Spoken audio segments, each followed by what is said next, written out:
I will say that Ottessa Moshfegh does not give a single fuck about what her peers are publishing right now. She doesn't care. She's doing her own thing, and I respect her so much for it. Hello, everyone. Welcome back to my channel. Let's do the damn thing. I read the new Ottessa Moshfegh book, Lapvona. I'm still like, how? Why? What? Like, what are thoughts? What are thoughts? If you are new to my channel, if this is the first time you've seen my channel or come across my content, there's one thing you need to know about me, and I am an Ottessa Moshfegh stan. I just realized I still have my AirPods in for absolutely no reason. I absolutely adore Ottessa Moshfegh. She's my favorite writer. I've read everything that she's ever written. I am obsessed with her. I think that she is such a singular writer who is unafraid to take risks and chances in the representations within her novels. Doesn't really care about what the response is in terms of people often finding her characters are unlikable, or that she tends to explore the more depraved and ugly sides of humanity. And I really appreciate that. And I think she does it in a way that is, one, very perceptive and realistic, but she also does play into hyperbole when necessary, approaches all these subjects in a way, and characters in her books in a way that really self-aware, often satirical, and darkly humorous. Her plots are always engaging and interesting. Her characters are always infinitely interesting to spend so much time with. And I plan to reread all of her books. I've only reread Death in Her Hands before. I'm not a huge rereader, but I plan, following this video, to make at some point, probably in advance of the Lapvona book release, a ranking guide and, general thoughts about Ottessa Moshfegh's work generally, because I love her so much and I want to do a video about it. I've just been kind of nervous to actually document that in one video without taking the time to reread everything and really taking the time to make it the video that I want it to be, because I really care about her as a writer, care about her work. If I'm going to do a single video about it, I want it to be excellent by my standards. We'll see how that turns out. But today, I have for you a review of the new Ottessa Moshfegh book called Lapvona. It comes out June 21st, 2022 in the United States. So here is my beloved arc of this book. First of all, the cover design, absolutely just like, what more can you want from a cover? Like, truly, the black cover, the blue font, and that font, it's giving me like 80s slasher vibes. Do you know what I mean? Do you get that? Something about it is giving like classical font, but also a little bit deceptive and sinister. I'm obsessed. I'm obsessed. So this book, I read this, I think 2 weeks ago, I want to say, and it's so hard for me to even begin to distill my thoughts on this book because it is so different from everything that she's ever written in the past. This is a historical fiction novel. She has written one book in a similar vein called McGlue that was set in the 1800s following a drunken sailor who may or may not have killed his best friend. And this one is similarly historical, but we're in medieval times in the late Middle Ages in an Eastern European fictional country called Lapvona. Right from the start, this is going to be quite different from her typical interior, depressed woman moving style books, such as My Year of Rest and Relaxation, her most popular book by a long shot, I think, and Eileen and Death in Her Hands. We're getting outside of focusing on one character and looking at a small town. This book is aptly titled. It's looking at a bunch of different characters within this town that's operating under a fiefdom that is being controlled by the lord called William. First of all, I'm obsessed with the name of the lord. William sounds very close to villain, and I watched this interview with Ottessa Moshfegh in which she talks about her obsession, for lack of a better word, with the letter V. She thinks something about it is kind of like sinister, villainous. She tends to like that in character names. For example, Trevor, Riva, Vesta, those are all characters in her books, and I think she likes to use the V, and it's very interesting hearing that and then seeing her title the book Lapvona, having the V in there, and then William being the Lord. He is probably, he's definitely the most depraved character out of any book that Moshfegh has ever written. Basically, we see William controlling the operations of this small town, and the novel opens on two characters named Marek and Jude. Marek is a young, I believe, 13-year-old boy who is disabled. He is living with his father named Jude, who is a lamb herder in this town, who lives at the bottom of this hill, and at the top of the hill is the manor in which William lives and his immense, copious riches. And so the town is quite poor. We see Marek navigating his abusive relationship with his father, Jude. Marek is kind of understanding his place in the world, and I think Marek is one of Ottessa Moshfegh's most singular creations in all of her books. He is a character that looks to God to try to understand the things that are going on around him and the abuses that he suffers. He sees himself as someone who is accepting the abuses and the evil things that happen to him as some sort of sacrifice for God. And he thinks that he's going to go to heaven because he is sacrificing himself and enduring all of this pain on earth in order to have a better life in the afterlife. And what's really interesting about this book is the epigraph is actually a Demi Lovato lyric, which when I opened that, I laughed out loud. I was like, wait, what? It is a line from their song called Anyone, and the epigraph is, I feel stupid when I pray. And I tell you, that is such a pure distillation of everything going on in this book, in terms of people seeking solace in something, using religion and faith in God as something to ground yourself in order to endure immense pain and human suffering as the result of corrupt and depraved human figures, and what power and corruption does to a small town. We see that Mark is a motherless boy. He is lied to frequently by his father about what happened to his mother. He believes that she is dead, and we quickly learn from Jude and his thoughts that she is not dead, and the various lies that he tells Mark to kind of get him to move through his life, and the ways that Mark kind of thinks about his place given the very limited scope that he has to understand the world around him, particularly in the late Middle Ages as a young disabled boy. The book opens on the scene in which bandits have come to the town and they murder a bunch of people in the town, including some small children, and you see this bandit get caught and he is murdered in the town. Instantly, this book reveals itself to be quite gory, violent, gruesome, and really unrelenting in its prose. This book reminds me very much of the book Hurricane Season by Fernando Melchor.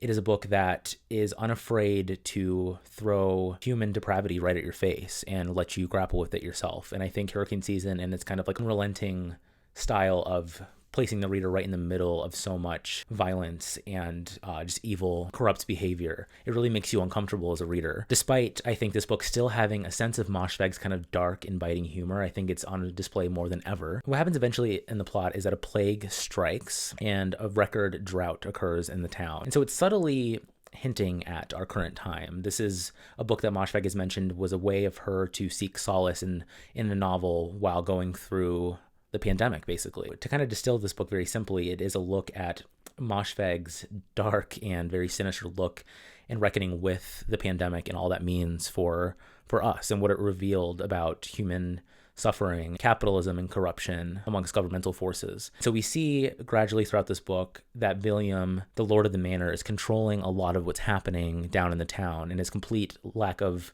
regard for their humanity and their suffering. He doesn't really care that he is, himself diverting water onto his own land so that the drought that occurs is completely at the hands of William, and the town doesn't really know it. They're constantly looking to God to try to figure out and believe that whatever they're going through is going to lead to something better in the end, when we as readers, through a sense of dramatic irony, know that that's not the case. William is a completely despicable man. He makes his servants do things for his own amusement. He makes them do very disgusting and just terrible things to themselves as a way of joking or putting on entertainment for him. There's one scene in particular that made me want to throw the book across the room just because of how ridiculous he is. And I mean, it's kind of like this caricature of what I, consider to be a representation of someone who was in power not too long ago. And I really liked her kind of scathing takedown of authoritative figure over a town who completely mistreats his people. I mean, it's completely terrible to read, but I really liked the way that she represented him in the text and how she kind of frames him as the center of what is truly going on in this town that's not really revealed to the people in it, including the main character here, Marek. And what Moshfegh seems to be doing here is looking at a fictionalized past to really understand our immensely troubled and not so different present. The fiefdom of Lapvona is really this metaphor of capitalism, and she uses this kind of framework of medieval times to really highlight the depravity of humanity. This book has a touch of magical realism in that we have a character named Ina, and she is a wet nurse for this village, and so she has a sense of magical power in that she can hear things that the birds are saying in the village that kind of guide her that other people can't hear. And she also is a wet nurse, so she's able to, without having a child herself, be able to feed the people of Lapvona and raise them and kind of get them through hard times in their history. So she's also kind of outcast from the town, given her being thought of essentially as like a witch. So again, that kind of parallel to Hurricane Season, that book has a character who's kind of ostracized from the small town. You kind of learn more about why that is throughout the book. When you're introduced to Ina, you learn that she is also blind from a young age, and she loses a lot of her family. And you also learn, not to get too much into spoiler territory, but she also knows more about Marek's mother and that history there, and you learn more about her kind of involvement with that, and then later her raising Marek in a sense and kind of serving as his mother figure. And we often see the characters in this book trying to seek solace in things that seem to know more than they do, whether it be God or whether it be Ina. Again, this idea of her knowing more than other people and the kind of magical realism elements about her special powers that she tends to have that isn't completely explained to the reader, but it doesn't really feel like annoying in that sense. Like, it doesn't really feel like a cop-out or anything. It just feels like a necessary device to kind of understand the inner workings of Lapvona and the reasons for why the characters are behaving in certain ways given this kind of external force on the plot. I think she's a really interesting character, and when I reread this book before publication, I really plan to focus on her character, because I think even in the interview that I watched with Ottessa Moshfegh from I think last summer, she mentions how important she is to the book. And of course she is, but I want to kind of explore more these ideas that I have about her as a character and what she's kind of doing with her there. She's really interesting, and you get a lot of time with her as well and kind of understanding her story. And she also engages in some horrific actions. It's just really, I don't know. This book is so interesting. I'm kind of working out my thoughts as I'm saying all this. I hope y'all are enjoying this, kind of just blabbering about this book. But again, this is a section of the book in a lot of places where she's involved. It gets very grotesque in its imagery, and it feels very, Moshfeghian in that sense, where she's not really afraid to dive deep into the body and its representations, and kind of helps also the town during the plague that happens throughout the book, kind of keeps them sustained, and how they kind of rely on her to keep them going, despite William kind of constantly wreaking havoc on the town and kind of completely disregarding their health and well-being. And I have a rough theory about Ina, the character, in terms of her kind of being this guiding force of the entire narrative. She's very important to this book for reasons that I won't divulge here, but I have this rough theory, and I would love when people read this to kind of entertain this theory, but I think she is intended to represent the internet, I think, in the sense of how like she guides people through the plague, the pandemic, and how they kind of, people always rely on her, but also kind of blame her for things that are happening. Yet, or she's constantly kind of like this underlying current throughout the town and people's kind of thoughts about things, and also the way that she kind of inflicts violence on certain characters. It's kind of this interesting thing that just reminded me of the internet throughout the book. I think that's what Moshfegh's kind of doing here. I don't know if I'm just reaching for that, but I find it an interesting topic in terms of her kind of considering what we kind of use to cope through massive traumas. And I think the internet, namely, of course, is one of the biggest ones that everyone relied on throughout the pandemic and generally relies on in life now in a digital age. And the final thing I want to talk about for the plot of this book is it's really a look at 1 year in this town and a certain event that happens near the beginning with Marek and what he does with another boy who lives in the manor, who is the son of William. Something happens in their relationship that causes Marek to end up living in the manor himself, and all the implications that come when he is living with William as his sort of father figure. It gets wild. I will say that Ottessa Moshfegh does not give a single fuck about what her peers are publishing right now. She doesn't care. She's doing her own thing, and I respect her so much for it. I don't want to say that adding all of this, depravity and violence is necessarily in itself something to be applauded. I just think she uses it all so effectively to tell the story of humanity. I think every single piece of this book, in terms of its inclusion of human suffering, of violence, of greed and corruption, of sexual abuse, of death, of plague, it's all so necessary to really, in a hyperbolic sense, understand our current time through this historical framework that I thought was so brilliant. I think a book that also did this really well was Matrix by Lauren Groff. Very similar in tone, and that book also really looked at some kind of bleak and depraved circumstances of human suffering and, functions of the body, and looking at them very directly. The way that this narrative is crafted from like a framework perspective is so interesting, because there's certain scenes in which we see different perspectives of characters throughout this book, namely Marek, Jude, William, and there are certain points in this book when we get like a page or two from the perspective of Marek, and then we see what's going on with Jude and kind of how their storylines are kind of interwoven together throughout the entire story. And I found it to be so effective and interesting in terms of how she's able to propel the plot along in this really interesting way, while also giving us really an interesting look at the minds of these characters and their impulses and their desires. I think the root of the book is really looking at the sense of faith subverting reality, misplacing guidance in something above us in order to, one, cope with it, but also also the ways that it's kind of inevitable under this, particular fiefdom controlled by William, how these people have no choice but to seek something above or something that may not be existent to try to understand what is going on around them. And I think this is something that has been commonly explored in literature, but I really liked the way that she did this in the sense of showing us characters that are constantly misplacing their perception of something. Or Ottessa Moshfegh uses dramatic irony so much in this book in the sense that we know many things that the characters in this book do not know, or they later learn them in the ways that their lack of information is causing them to behave in certain ways and act out in certain ways or make certain mistakes, and how certain characters, namely Marek, changes so significantly throughout this book. And she also does this really interesting thing in the book where she kind of interjects this omniscient narrator at certain points near the end that I thought was so brilliant. It kind of reminded me, right now I'm reading Middlemarch by George Eliot, and this kind of subverting your expectation of this being like a story being told to you by someone who kind of knows more than what the characters do is really interesting, and kind of inserts Ottessa Moshfegh as this kind of omniscient presence over these characters and kind of acknowledging what she's doing and kind of playing them like a game of chess. It really felt like Ottessa Moshfegh is like winking at the reader, given her being, the creation of this, while also centering the novel a lot in like fate and coincidence in the ways that these characters all kind of come together by the end of it in this quite disastrous way. And she kind of winks at the reader by, showing that she's kind of controlling the narrative, but also it really shows this quite plausible depiction of humans acting out the general human condition and operating under greed in this kind of capitalistic fiefdom. To kind of tie it all together, by the end of this book, again, without spoiling, Marek becomes a completely different person given the forces that he has been put under and the very vicious and abusive actions of his father, of everyone in the town, of William, how that affects a person and how they can become completely changed despite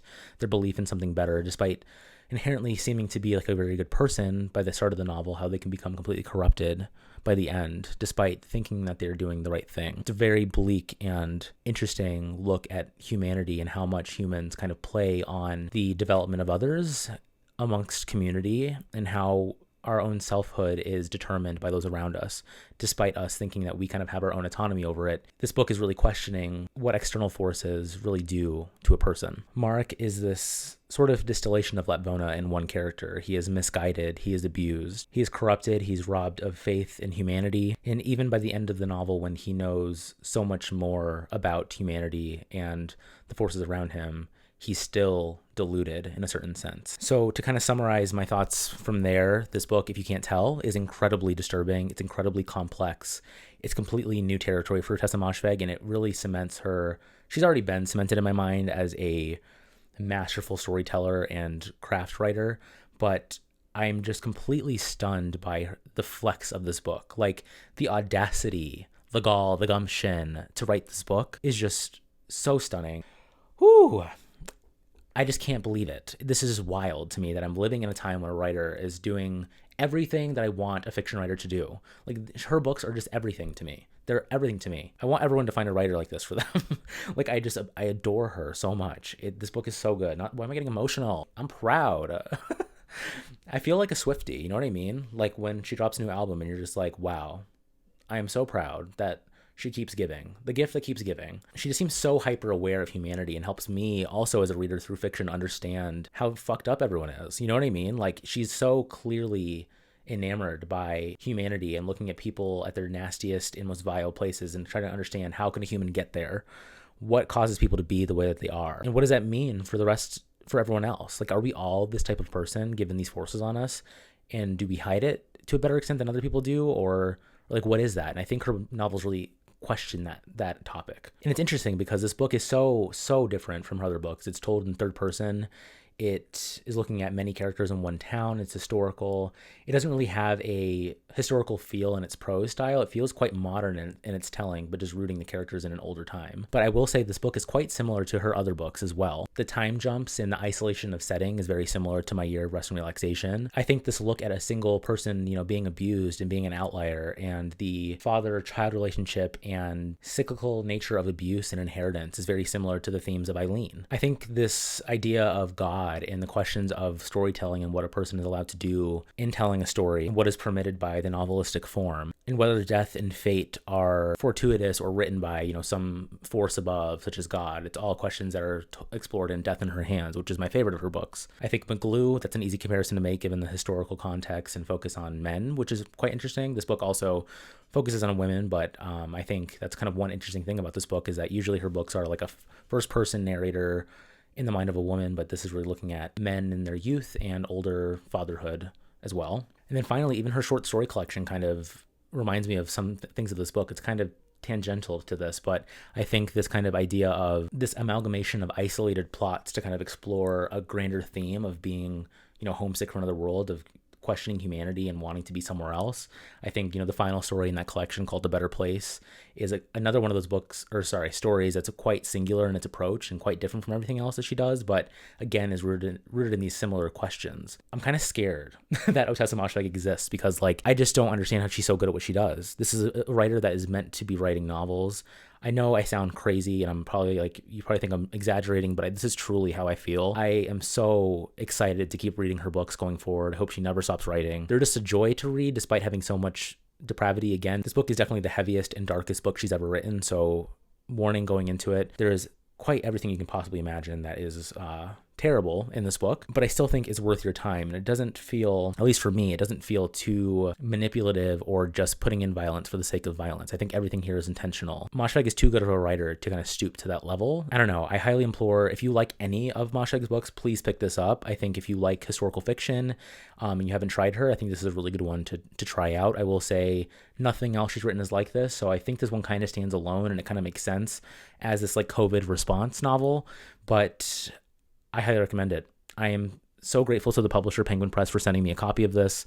I feel so lucky that I got a chance to read it in advance. I can't believe it. I am on TikTok and I make many TikToks about Ottessa Moshfegh and I make funny content. I kind of do the most on that front because I think it's kind of funny to be a stan of Moshfegh to a certain extent, but I really do respect and appreciate her work, and I just think she is a mad genius, and I will follow her wherever she goes. I am so excited. I don't know, I'm rambling now, but basically I love this book. I think Death in Her Hands remains my favorite, but this one feels like leagues beyond for Moshfegh, and in her development as a storyteller and her taking the chance to tell the story that is so weird and out there and messed up and unafraid to go there. That is my review of Lapvona by Ottessa Moshfegh. It was quite long-winded, but I had to get all my thoughts out to do it justice, and I hope I did. So if you like this video, please give it a like, consider subscribing to me. I have more Moshfegh coming soon after I reread her book. Yeah, I will catch you in the next one. Bye.